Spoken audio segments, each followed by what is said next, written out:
نحمده ونصلي على رسوله الكريم اما بعد فاعوذ باللہ من الشیطان الرجیم بسم اللہ الرحمن الرحیم۔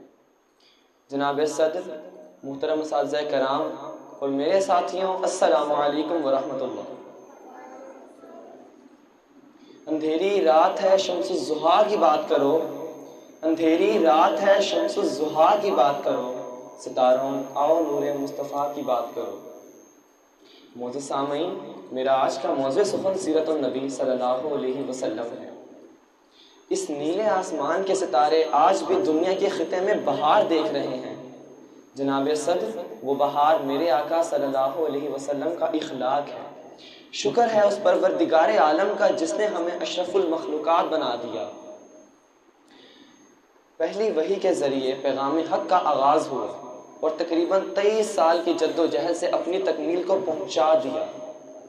نگاہ عشق و مستی میں وہی اول وہی آخر، نگاہ عشق و مستی میں وہی اول وہی آخر، وہی قرآن وہی فرقان وہی یاسین وہی طٰہٰ۔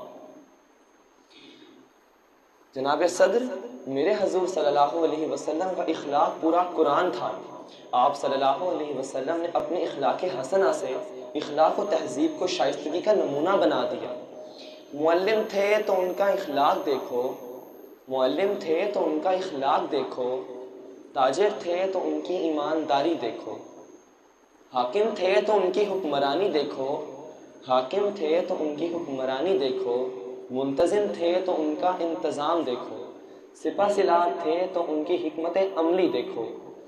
مشکل تھے راستے آسان ہو گئے، مشکل تھے راستے آسان ہو گئے، دشمن یہ دیکھ کر حیران ہو گئے۔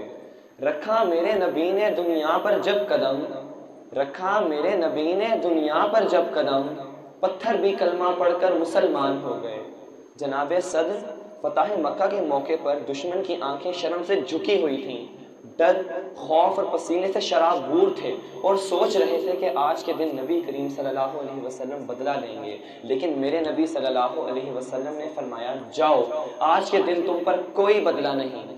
آپ صلی اللہ علیہ وسلم نے اپنے اخلاق سے ان کو معاف کر دیا۔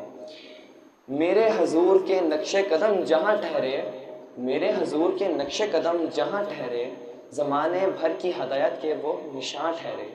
جنہیں نصیب ہوئی ان کی محفل اقدس، جنہیں نصیب ہوئی ان کی محفل اقدس، آسمان ہدایت کے وہ کہکشاں ٹھہرے۔ آپ کی سماعتوں کا شکریہ۔